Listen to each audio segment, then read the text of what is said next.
Le marqueur d'identité sociale qu'est la voiture s'estompe au profit d'une logique plus utilitaire. Car en effet, particuliers comme professionnels n'ont jamais autant plébiscité la location, qu'elle soit avec ou sans option d'achat. Pour autant, en 2015, tous les modes de financement ont progressé. Comme vous pouvez le voir sur ce graphique, la production totale des financements affectés à l'automobile pour les particuliers et les professionnels a progressé de près de 14%. Il faut dire que l'environnement a été très favorable aux entreprises du secteur.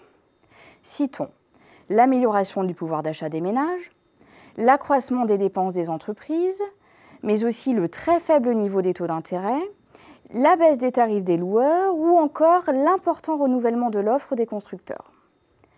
Selon nos prévisions, si plusieurs de ces moteurs resteront encore actifs à court et moyen terme, l'accroissement des incertitudes depuis l'été 2016 nous conduit à être très réservés sur les perspectives de croissance pour 2017 et 2018. Du côté du jeu concurrentiel, les positions des entreprises sont loin d'être figées. Je rappelle ici que deux grandes catégories d'acteurs dominent largement le financement auto. Les filiales des principaux groupes bancaires, à l'instar de BNP Paribas ou de Crédit Agricole, et les constructeurs auto. Aux côtés de ces leaders, d'autres compétiteurs sont bien positionnés.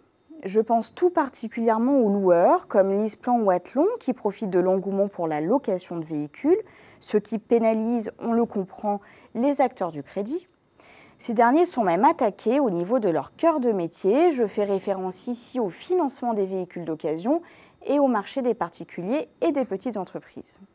Compte tenu de ces conditions de marché, les entreprises du secteur doivent soit riposter, soit renforcer leur position. Pour cela, elles activent trois grands leviers selon l'étude de Xerfi. D'abord, l'extension et l'amélioration de l'offre, soit par l'élargissement des gammes de financement locatif à destination des particuliers, soit par le développement de formules dédiées aux véhicules d'occasion. Les acteurs misent également sur le développement de services complémentaires comme l'entretien, la maintenance et l'assurance du véhicule dans le cadre de LOA packagés. Deuxième axe de développement, l'optimisation de la distribution des offres par la digitalisation de l'offre, mais aussi par le renforcement des partenariats.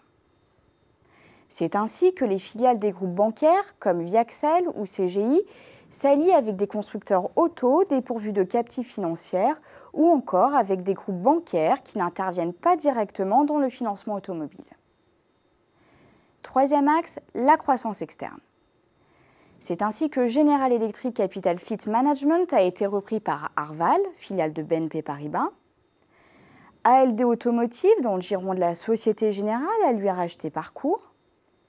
Quant au constructeur Daimler, il a repris Athlon, filiale de LLD de Rabobank. Source de synergie de coûts au niveau des réseaux d'agences, de telles opérations améliorent aussi le pouvoir de négociation des acteurs du financement auto vis-à-vis de leurs partenaires et donc potentiellement leur rentabilité.